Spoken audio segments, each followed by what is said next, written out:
So yeah, first off, let's give a big hand to Richie, who first led our Bible quiz. Great job, Richie. Great job. I was outside. Huh? Oh yeah, for me, yeah, kids Bible quiz.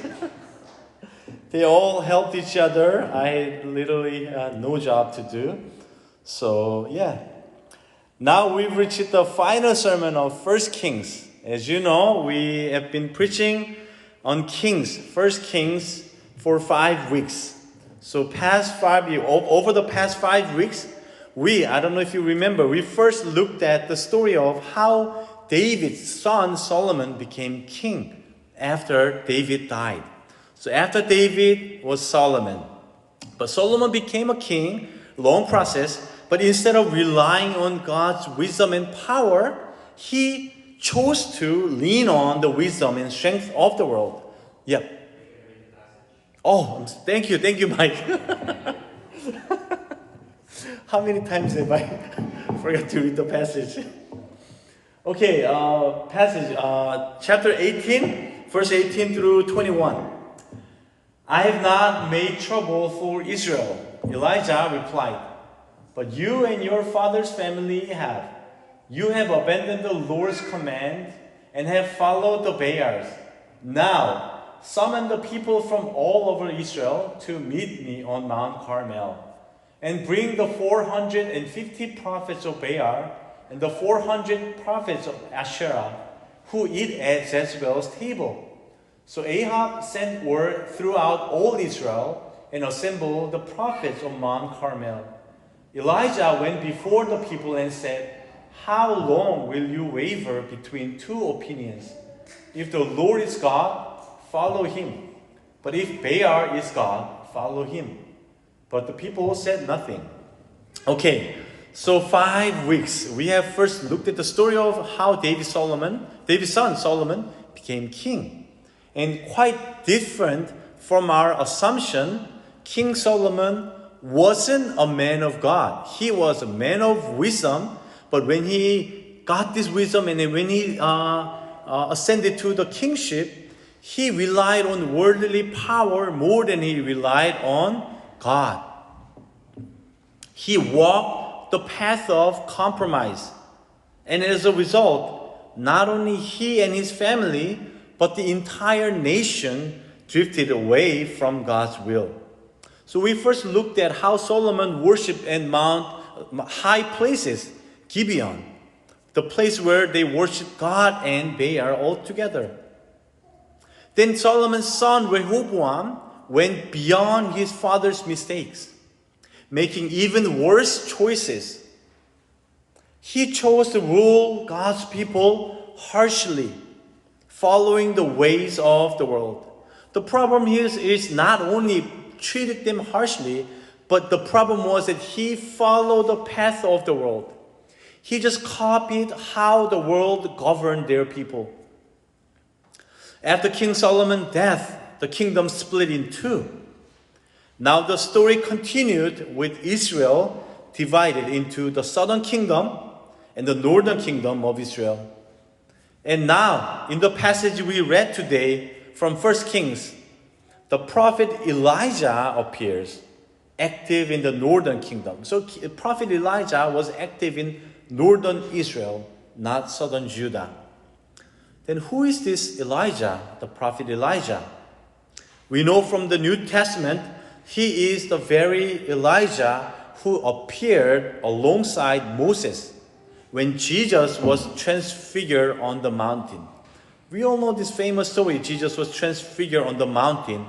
And Peter saw that with Jesus, there was Moses and Elijah, that Elijah. The reason why Moses and Elijah were there is Moses represented the law in the Old Testament. Elijah symbolizes the prophets of the Old Testament. So Old Testament is law and the prophet. And Moses represented the law, who first revealed God's will to a people who did not know it by bringing 2 tablets of stone. And Elijah was a prophet who reawakened the will in a chaotic time when it was being forgotten. So Moses came first, gave the will to the people. And now people all have forgotten the will of God, and now Elijah appeared and reminding them, this is the will of God. Those are the roles of the law and the prophets.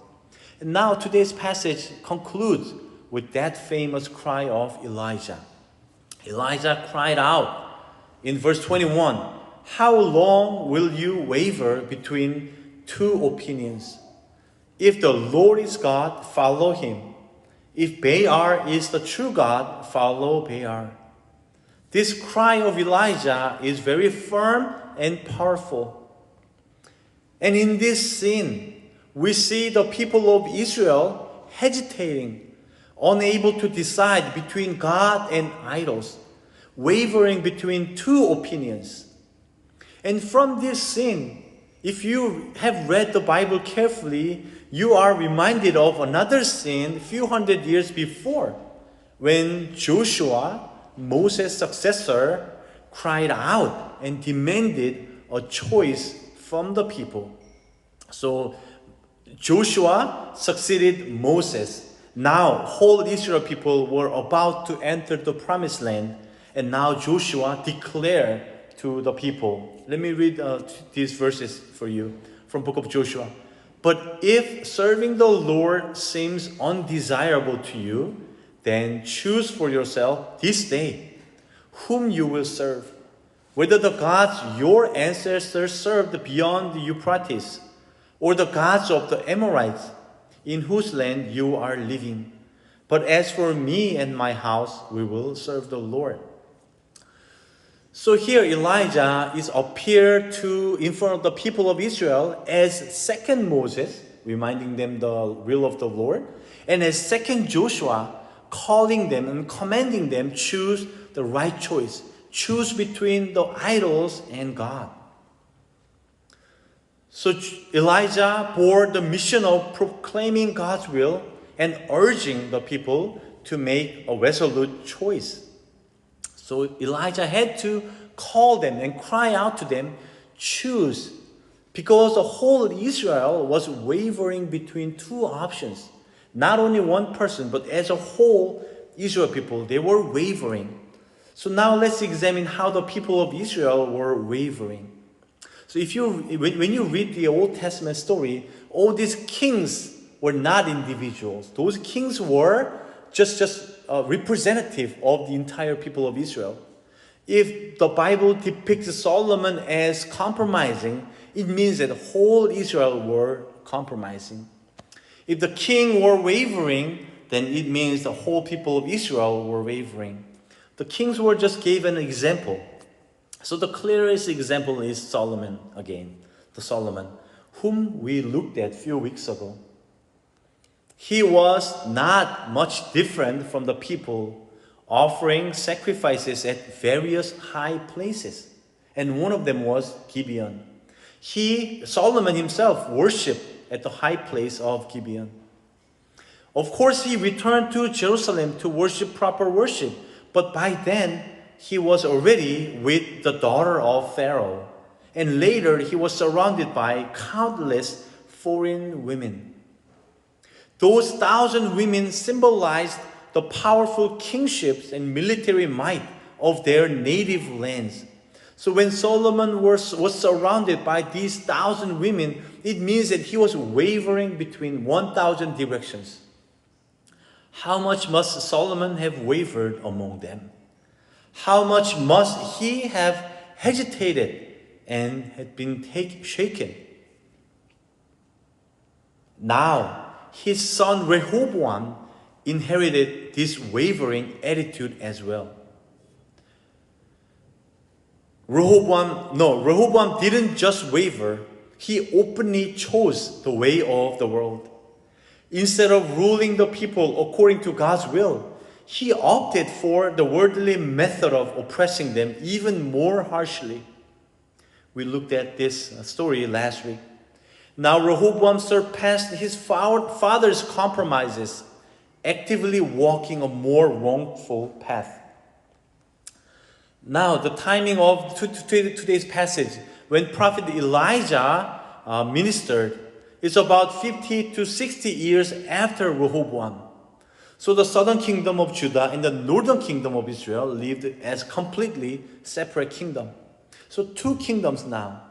Though the two kingdoms started out as enemies, by the time of King Ahab, they grew closer, having a marriage relationship. So background of this story is that Ahab's daughter Athaliah married to the king of southern Judah, Jehoram. It seemed like their relationship was being restored when this marriage relationship happened.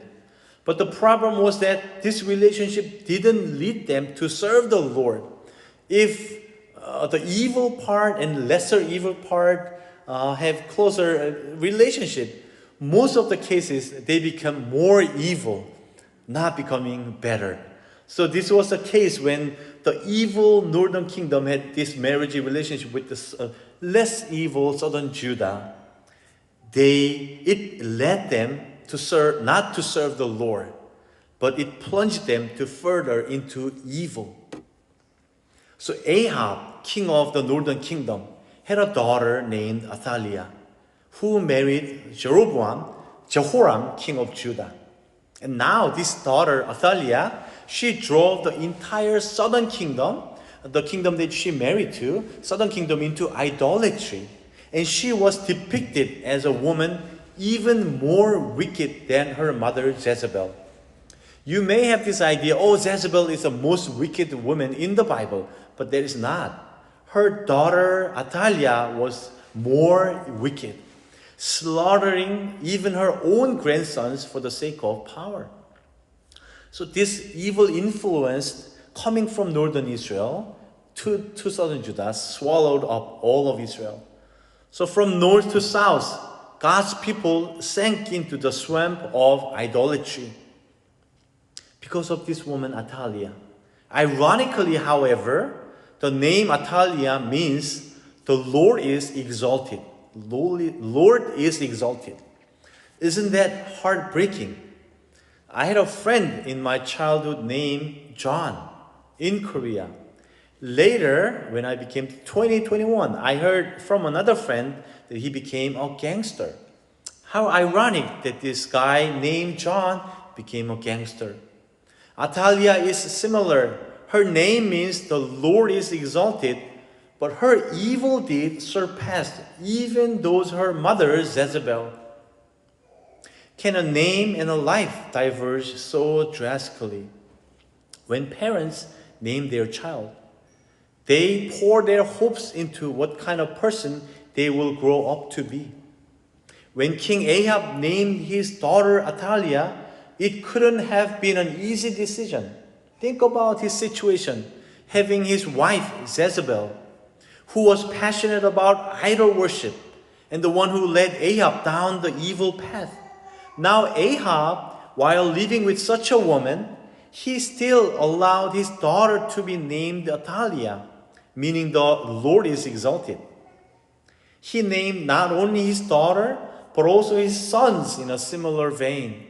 His son Ahaziah means the Lord has taken hold. And Jehoram, who later became a king after Ahab, means the Lord is exalted. So naming all his children, the Lord is exalted, the Lord take hold. He had his confession of faith. I will serve the Lord. But we know his life was not like his confession. Ahab's life, Ahab's reign, Ahab's faith were a mess. But should we commend him for at least giving his children such a faithful names? The answer is no. Rather, in this scene, in Ahab, we clearly see the wavering attitude of not only king, but all the people. Wavering that Elijah so strongly warned against.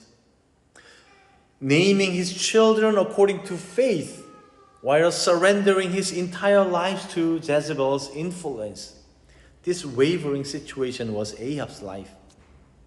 This is a picture of standing at a crossroad, swaying, wavering, and unable to choose a direction. One example of his life. Think about when Ahab saw Naboth's vineyard. This was on the quiz, right? What did he do after he was rejected by Naboth to sell his vineyard? He went home and he lay down. He was troubled and he refused to eat. Then his wife, the evil woman Jezebel, stepped in, devised a plan to kill Naboth and take the land and carry it out. And Ahab, from behind, simply stood by and tacitly approving it. And in the end, he reaped all the benefit. That is a classic attitude of wavering. So Ahab was wavering.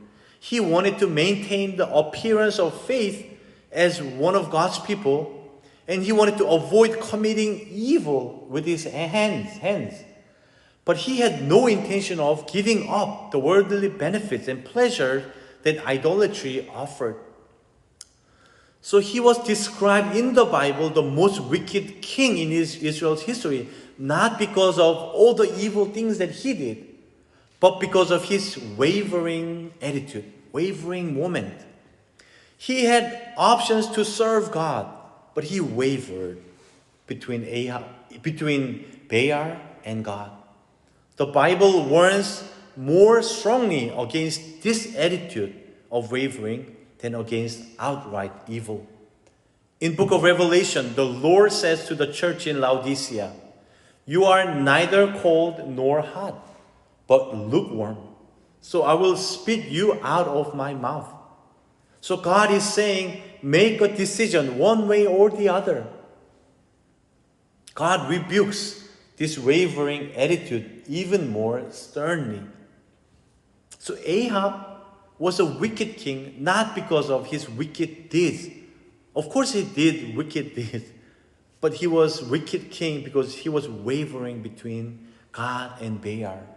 And he had this one foot on God by naming his children godly names, and the other foot on idol worship, giving all his life to Jezebel's influence. It is in this context that we must read the final cry in today's passage. We need to deeply realize how much all of Israel, represented by King Ahab, wavered between God and idols after King David's time, how much they hesitated and failed to choose a direction. Only then will Elijah's cry strike our hearts powerfully. So picture Elijah on Mount Carmel. Now he stands on Mount Carmel. He is about to face off against the priests of Baal and Asherah. He is challenging them to settle once and for all who the true God is. And in the context of this showdown, chapter before this confrontation, Elijah prophesied a drought. No rain would come upon Israel. This wasn't just a weather forecast. It was a declaration of war against Asherah, the goddess of fertility and harvest, whom Jezebel worshipped. So after that prophecy, a drought did come upon Israel. The people now began to whispering and wondering whether Asherah was a true God or Elijah's Lord was a true God. And the tension and the doubt grew. Elijah proposed this confrontation, asking people, decide now. No more wavering. You have to decide. You can't stand your foot on both sides. You cannot follow the path of Ahab. You have to choose. And this cry of Elijah was the same cry of Joshua. Joshua had made hundreds of years earlier the same cry to the people of Israel. Now Elijah carried on that tradition once again, urging the people to choose. And we know the process and outcome of this confrontation. We know the conclusion. The Lord answered with fire, and the priests of Baal failed. Yet, even though we know this conclude the story of how the story ended. Even though, despite this astonishing event, we still stumble before new idols. It is amazing how fast we stumble before new idols. The times have changed, but our hearts are no different from those of the people of Israel, wavering between God and Baal. So we must hear Elijah's cry today, just as they did. The cry, "How long will you waver?" This question does not stay confined to Mount Carmel. It echoes in our lives right now, in this very moment. We must ask ourselves, what are we following today? Are we serving the Lord as a true God? Or are we swaying between the idols of this world? Money, fame, safety, pleasure, reputation, life. Now it is a time for a decision. You know, in Israel, the Israel people, when they about to enter the promised land, they cannot wave because that was a moment that they have to choose. There was a due day to choose. They cannot say, "Oh, I decide tomorrow," because on that day they were going to enter the promised land. That was their due day. And the people on Mount Carmel, they cannot hesitate. They cannot say, "Oh, I'll make decision next week." They cannot do it because that was their last moment to decide before the fire coming from heaven. We too, our due day is today. We cannot hesitate. We cannot waver anymore. We should make decision. As Elijah demanded a choice from the people, God speaks to us firmly today, right now. It calls us, "Follow me, the true God. Acknowledge me as a true God." We cannot delay this choice. So you have to picture yourself with Joshua, with Elijah, with one of those Israel people about to make really important decision. We cannot delay this choice. Either we choose Baal or Asherah or our God, Jehovah God. We have to make decision. We have to surrender our life fully to the Lord. You may have many different options in your life, many different opinions how to live your life. But we know that God alone is a living God. No matter how attractive their options look like, but we have only one option. We have only one opinion: to submit ourselves fully to the Lord. So I want you to listen to the cry of Elijah. I want you to listen to the cry of Joshua. Decide to choose which path you will go in your life. And the moment is today. So let's pray together.